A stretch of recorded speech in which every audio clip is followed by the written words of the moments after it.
عزیز دوستو، نبی پاک صلی اللہ تعالی علیہ وسلم نے اپنی تشریف آوری کے کچھ مقاصد خود بیان کیے۔ ان میں سے ایک مقصد نبی کریم صلی اللہ تعالی علیہ وسلم نے بیان کیا جو بخاری میں موجود ہے۔ فرمایا میں اخلاق عالیہ کی تکمیل کرنے کے لیے دنیا میں مبعوث کیا گیا۔ یہ بھی ذرا حدیث دیکھیے اور نبی پاک علیہ السلام کے اخلاق عالیہ سے فیضان حاصل کیجئے۔ مشکات میں، بخاری میں، مسلم میں حضرت انس بن مالک رضی اللہ تعالیٰ عنہ کی حدیث موجود ہے۔ فرماتے ہیں ایک رات ایسی مدینہ شریف میں آئی کہ ایک طرف سے آواز آنے لگی کسی کے چلانے کی، چیخنے کی۔ یکدم اہل مدینہ سارے اٹھے اور نیزے، برچھیاں، تلواریں جمع کرنے لگے کہ اس جانب جاتے ہیں جہاں سے وہ آواز آ رہی ہے اور جا کر معلوم کرتے ہیں کیا حادثہ، کیا سانحہ ہوا ہے۔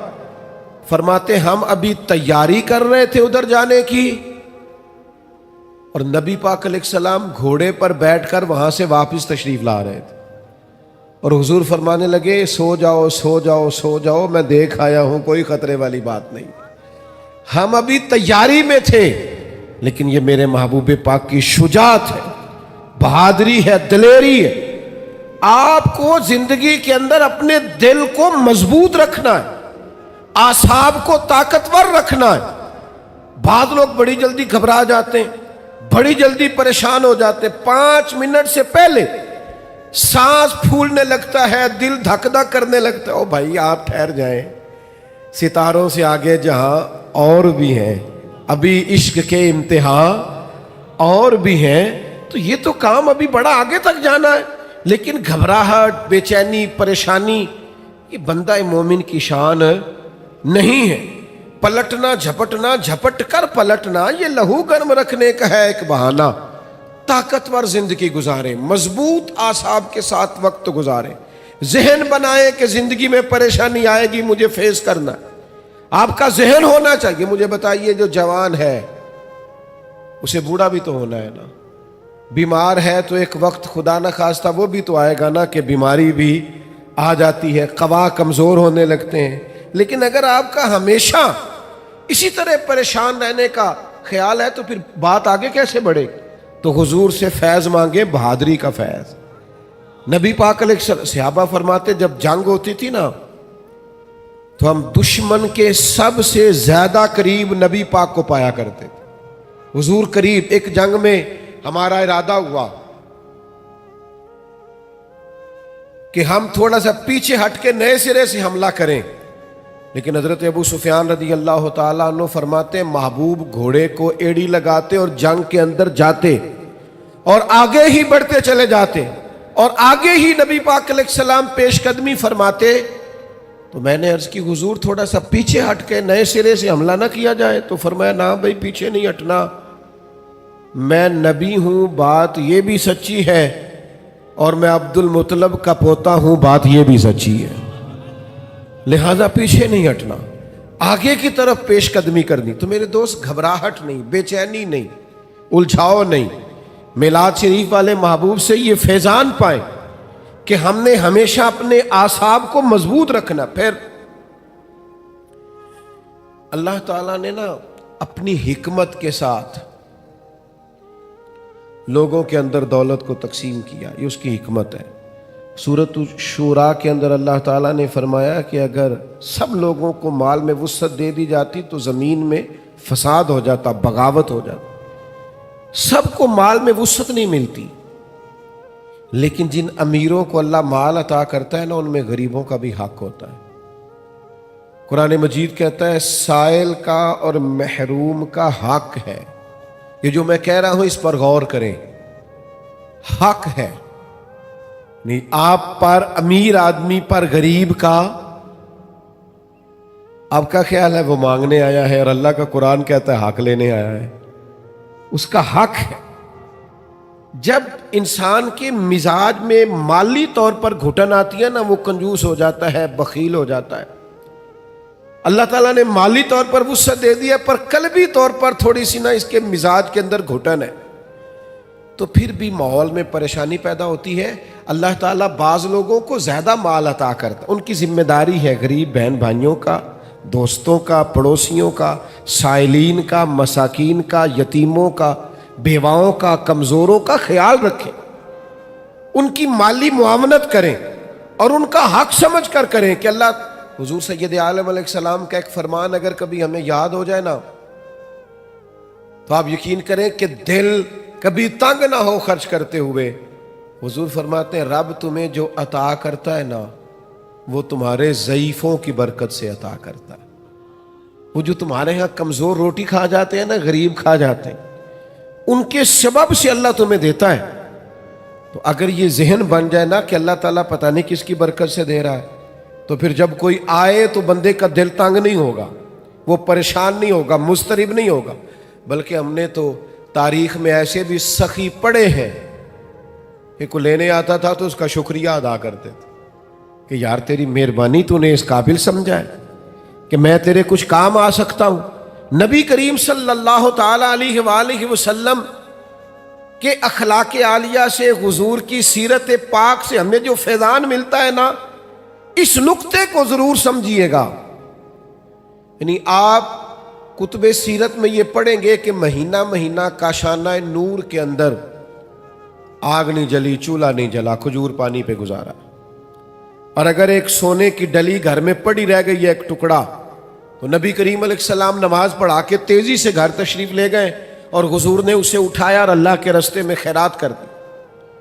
کسی چیز کو گھر میں پڑا نہیں رہنے دیا۔ گھر میں تو دعا مانگی تھی کہ یا اللہ ایک وقت فاقہ ہو، ایک وقت روٹی ہو۔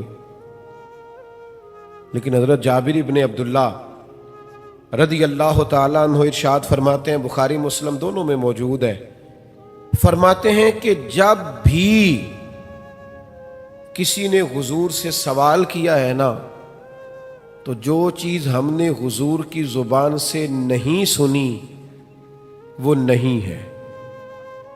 حضور نے کبھی کسی کو لا نہیں فرمایا، یہ نہیں فرمایا نہیں ہے۔ اللہ کرے میں آپ کو سمجھا سکوں، یعنی گھر میں مہینہ مہینہ چولہا نہیں جل رہا، فاقوں کی دعائیں ہو رہی ہیں، لیکن جب کوئی لینے آیا ہے تو حضور نے کبھی نہیں کا لفظ اپنی زبان سے ادا۔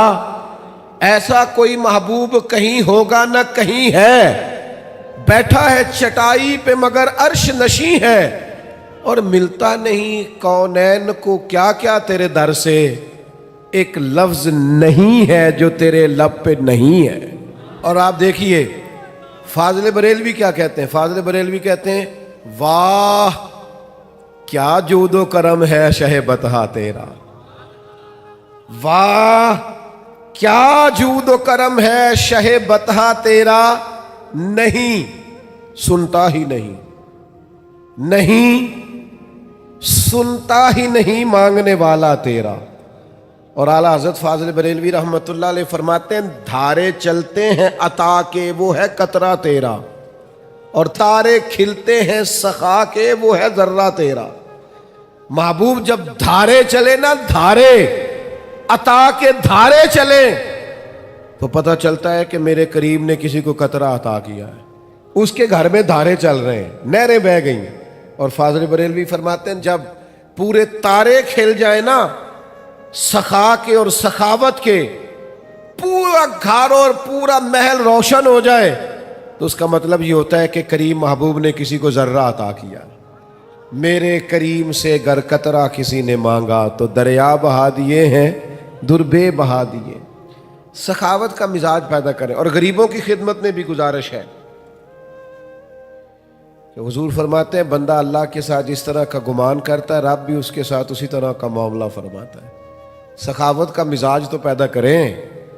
حضور نے فرمایا بندہ دل کا غنی ہوتا ہے، آپ ارادہ تو کریں کہ یا اللہ تو دے میں تیرے بندوں میں بانٹوں گا، آپ ارادہ تو کریں، وہ کریم ہے، عطا کرتے کہاں دیر لگتی ہے۔ نبی کریم صلی اللہ تعالی علیہ وآلہ وسلم کی سخاوت، اور کس طرح کی سخاوت، اس سخاوت کا انداز کیا ہے۔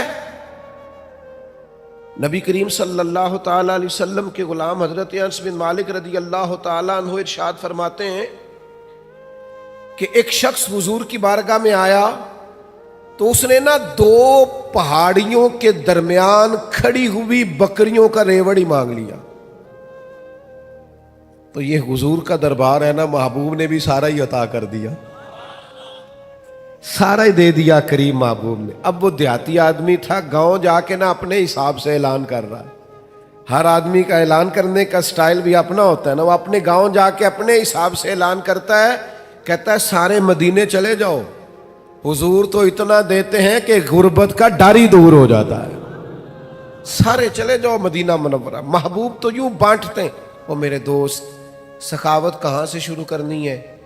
حضور نے فرمایا 2 کا کھانا 3 کھا لیا کرو، اور 3 کا 4 کے لیے کافی ہے، اور 4 کا 5 کے لیے۔ آپ مزاج تو بنائیں بانٹنے کا، ارادہ تو کریں دینے کا، پھر دیکھیں اللہ تعالیٰ کیا انداز اختیار کرتا ہے۔ آپ مجھ سے ناراض نہ ہوئیے گا، ویسے جس آدمی کے پاس پیسے آتے ہیں نا، وہ سب سے پہلے گاؤں چھوڑتا ہے، وہ محلہ چھوڑتا ہے جس محلے میں وہ رہتا ہوتا ہے، اس لیے کہ اب دائیں بائیں آگے پیچھے ہوتے ہیں ماڑے بندے، اور اسے وہاں جانا بڑا ضروری لگتا ہے جہاں کوٹھیاں ہی کوٹھیاں ہوں، محل ہی مال ہو، بنگلے ہی بنگلے ہوں۔ وہ چونکہ پرانا محلہ ہی یاد نہیں رہتا، ٹوٹی سڑک ہی وہ میرے گاؤں کا غریب دہقاں سڑک کے بننے پہ تھا کیوں پریشاں، جب اس کے بچے شہر کو جا کر کبھی نہ لوٹے تو لوگ سمجھے۔ یہ کبھی کبھی ایسا ہوتا ہے کہ اللہ نے عطا کیا ہے تو چاہیے یہ تھا کہ تو دائیں بائیں آگے پیچھے بانٹتا، تو جا کے بیٹھی امیروں میں گیا، چلے جائیں، کوئی حرج نہیں، کوئی منع نہیں، لیکن ان لوگوں کو بھی تو یاد رکھیں جو آپ کے ساتھ بسا کرتے تھے، رہا کرتے تھے، وقت گزارتے تھے، ان کے لیے بھی تو اپنے دل میں طبیعت کے اندر گنجائش پیدا کریں۔ میرے عزیز، رسول اللہ بانٹتے، نبی پاک عطا کرتے، اور فاضل بریلوی فرماتے ہیں ہاتھ جس سمت اٹھا غنی کر دیا۔ حضور نے جس کو دیا ہے نا، اسے بھی دینے والا ہی بنا دیا۔ تو نبی کریم صلی اللہ تعالی علیہ وآلہ وسلم کی یہ ادا۔ پھر ایک اور بات، کبھی کبھی نا لوگ ہم سے کچھ ایسی چیزوں کا مطالبہ بھی کرتے ہیں جو بظاہر ہمارے لیے مشکل ہوتی ہیں۔ میں آپ کو صحیح بتاتا ہوں، ان کاموں کو بعض اوقات طبیعت نہیں چاہ رہی ہوتی، اور بظاہر ایسا محسوس ہو رہا ہوتا ہے کہ یار یہ کام جو ہے نا یہ ٹھیک نہیں۔ آپ تم نہ وقت دیکھ رہے ہیں، نہ آپ ماحول دیکھ رہے ہیں، نہ موسم دیکھ رہے ہیں، وہ بعض اوقات ایسے مطالبات کر دیے جاتے ہیں جو ٹھیک نہیں ہوتے۔ لیکن میرے محبوب کے اخلاق عالیہ کا یہ بھی کمال ہے کہ حضور نہ ہمیشہ کوشش کرتے تھے آنے والے کی دلجوئی کر دی جائے۔ چلے اگر اس نے بے موسمی بات کر دی ہے تو یہاں سے ہی رنگ تھوڑا بدل لیا جائے۔ نبی پاک علیہ السلام جب فجر کی نماز پڑھ کے نکلتے نا، تو حضرت انس بن مالک رضی اللہ تعالیٰ عنہ ارشاد فرماتے ہیں کہ مدینہ منورہ کے غلام اور لونڈیاں نا اپنے پیالوں میں پانی لے کے آتی، تو پانی آگے کرتی کہ اس میں اپنا ہاتھ ڈبو دے۔ بخاری مسلم میں سیاستہ میں آپ کو حدیثیں ملیں گی۔ یعنی ان کا عقیدہ تھا کہ محبوب ہاتھ لگا دیں گے تو متبرک ہو جائے گا، اور حضور بھی امت کو یہ درس دے رہے ہیں اس عمل سے کہ واقعی اس میں تبرک ہوتا ہے۔ نبی پاک کے دست مبارک سے لگی ہوئی شے متبرک ہوتی۔ نبی کریم صلی اللہ تعالی علیہ وسلم اپنا ہاتھ مبارک رکھ دیتے، ان کے لیے تبرک ہو جاتا، وہ گھروں کو لے جاتے۔ اب کبھی کبھی کیا ہوتا، جاڑے کی ٹھنڈی صبح، یعنی سردیوں کی ٹھنڈی صبح، ان کو عادت پڑی ہوئی ہے صبح پانی لے کے آنے کی، ٹھٹھرتا ہوا پانی، فجر کا وقت، سردی کا ٹائم، لیکن وہ غلام لا کے پیالے جیسے ہی آگے کرتے، حضرت انس بن مالک فرماتے ہیں میں سیدہ آمنہ کے لال پہ قربان جاؤں، کبھی ہاتھ پیچھے نہیں کیا، فوراً ہاتھ ڈبو دیتے۔ محبوب دل جوئی کرتے، کرم نوازی کرتے، عطائیں کرتے۔ محبوب کریم صلی اللہ تعالی علیہ وسلم نے کبھی ہاتھ پیچھے نہیں کیا۔ انہوں نے موسم نہیں دیکھا، وہ سردی میں لے آئے، پر یہ کریم ہے نا، اور دروازہ کریم سے کبھی کوئی خالی گیا ہی نہیں۔ ہاتھ جس سمت اٹھا غنی کر دیا۔ موج بحر سخاوت پہ لاکھوں سلام، محبوب پاک علیہ السلام عطا کر دیتے۔ او یارو، ہو سکتا ہے کبھی کوئی بے موسم حکم اماں دے ہی دیتی ہو، کبھی کوئی ایسی بات ابا جی کر دیتے ہوں جو آپ کی طبیعت کے مطابق سوٹ نہ کرتی ہو سکتا ہے کبھی گھر والے کوئی ایسی بات کریں جو برداشت کے قابل وقتی طور پر نہ ہو، لیکن یہ دیکھو نا میرے نبی کا اخلاق، یہ دیکھو نا حضور کا انداز۔ میلاد منانے والوں، محبوب کے نام پر نعرے لگانے والوں، اپنے مزاجوں میں وہ کشادگی بھی پیدا کرو۔ ہو سکتا ہے کچھ لوگ ایسا بھی کام کریں جو بظاہر طبیعت کے مطابق نہ ہو، پر کہنا ہم اس رسول کے ماننے والے ہیں جو ہمیشہ دلوں کا سہارا بنا کرتے تھے، جو ٹھنڈک پہنچایا کرتے تھے۔ عزیز بھائی، ایک اور بات بھی آپ سے عرض کرنی ہے۔ یہ جو غصہ ہوتا ہے نا انسان کی طبیعت میں، یہ غصہ نہ آنا بھی ایک بیماری ہے، غصہ آنا بھی چاہیے۔ وَغْلُظْ عَلَيْهِمْ، دین کے دشمنوں پر بندے کو غضبناک ہونا چاہیے۔ محبوب بھی غصہ کرتے تھے۔ حضرت عائشہ صدیقہ رضی اللہ تعالیٰ عنہ فرماتی ہیں اگر کوئی دین کی حدیں توڑتا تھا نا، شریعت کی حدود، تو حضور غصہ کرتے تھے۔ یعنی کچھ لوگ کہتے ہیں فلانے کو غصہ آتا ہی نہیں، تو میں نے کہا یہ بھی بیماری ہے، اس کا بھی علاج ہونا چاہیے۔ اگر کہیں شریعت کی نافرمانی ہو رہی ہے، اسے غصہ نہیں آتا، تو یہ بھی قابل علاج بیماری ہے، اس کا بھی علاج ہونا چاہیے۔ آپ کو غصہ، اعلیٰ حضرت فرماتے ہیں دشمن احمد پہ شدت کیجیے، وہ ملحدوں سے کیا مروت کیجیے، شرک ٹھہرے جس میں تعظیم حبیب، اس برے مذہب پہ لعنت کیجیے۔ آپ کو کبھی کبھی دین کے معاملے کے اندر غصہ بھی آنا چاہیے۔ جس حدیث میں یہ لفظ موجود ہے نا، اللہ کی رضا کے لیے محبت کرو، اس میں یہ بھی ہے کہ رب کی رضا کے لیے بغض بھی رکھو، غصہ بھی آنا چاہیے۔ لیکن ہمارا مسئلہ یہ ہے، ہمیں دین کے دشمن پر غصہ نہیں آتا، وہاں تو انسانیت جاگتی ہے۔ ہمیں غصہ آتا ہے ذاتی دشمنوں پہ، اور حضور کا اخلاق یہ ہے کہ ذاتی دشمن پر غصہ کرنا ہی نہیں۔ جو ذات کا دشمن ہے اس پر ناراضگی قطعاً نہیں کرنی، وہ ذات کا۔ حضرت عائشہ صدیقہ رضی اللہ تعالیٰ عنہ نے حد بیان کر دی، یہ لفظ بیان کر کے ایک اتنا بڑا اخلاق کا دائرہ کھینچ دیا ہمارے گرد کہ ہمیں اپنی زندگی میں اس اصول کو کبھی نہیں توڑنا۔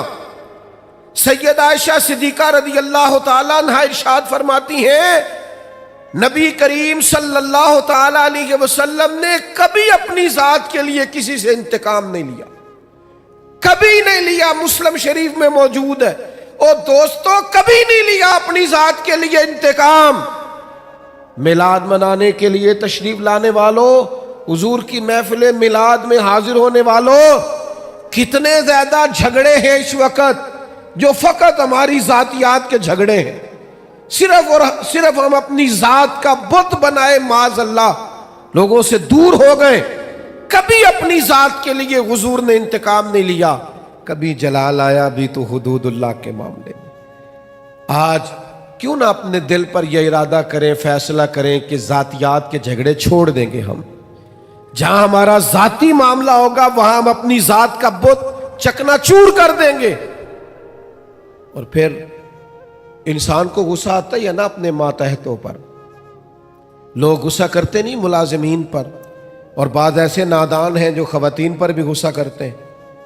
لیکن میرے محبوب کریم علیہ السلام کی یہ عادت صحیح کتب، صحیح احادیث میں حضور کا یہ اخلاق موجود ہے۔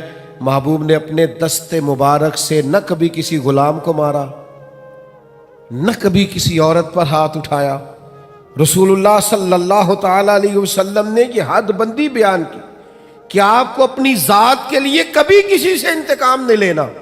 یہ سوچ کبھی بنا کر تو دیکھیں، یہ قاعدہ قانون اپنی زندگی میں اس کا نفاذ تو کریں۔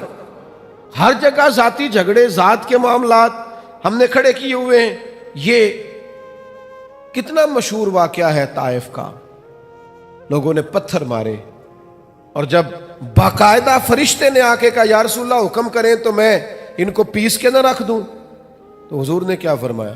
فرمایا یہ نہیں مانتے تو امید ہے ان کی نسلیں کلمہ پڑ جائیں گی، ان کی پشتوں میں سے اللہ ایسے لوگ پیدا کرے گا جو شرک سے بچیں گے، اللہ کی توحید کا اعلان کریں۔ لہٰذا ہمیں ان کے بارے میں کوئی سخت انداز اختیار کرنا نہیں ہے۔ میرے دوستو، ایک اور بھی مسئلہ بن گیا ہمارے ہاں۔ میں بات سمیٹنے کی طرف آ رہا ہوں، پر آپ کا ذوق شوق دیکھ کے میری طبیعت بھی بڑھ رہی ہے کہ باتیں کچھ اور کروں آپ کے ساتھ۔ تھوڑا وہ کسی نے کہا تھا نا انکار کریں اج ساکی موسم بڑا سہانا، مستی داج می برسا دے پیاس دا نہیں ٹھکانا. تو کچھ میرا دل کر رہا ہے کہ کچھ درد دل کھول کے آپ کے سامنے رکھوں.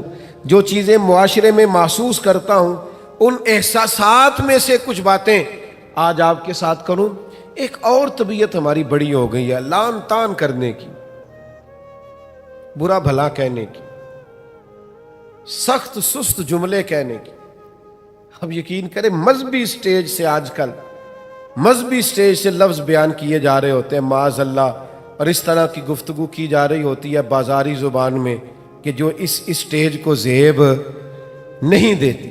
اتنے اعزاز والی جگہ پر بیٹھ کر آپ اتنی کمزور بات کر رہے ہیں، کچی بات کر رہے ہیں، اور ایسا جملہ بول رہے ہیں جو جملہ ہی بازاری ہے. وہ جی فلانے نے کہا ہے تو میں اس کے جواب میں کہہ رہا ہوں. آپ اس کی سطح پہ اتر آئیں گے. وَإِذَا خَاطَبَهُمُ الْجَاهِلُونَ قَالُوا سَلَامًا. جاہلوں سے تو کبھی انسان کی گفتگو ہو تو انہیں سلام کیا جاتا ہے، ان کی سطح پر اتر کر بات نہیں کی جاتی. یہ طریقہ ہی درست نہیں ہے.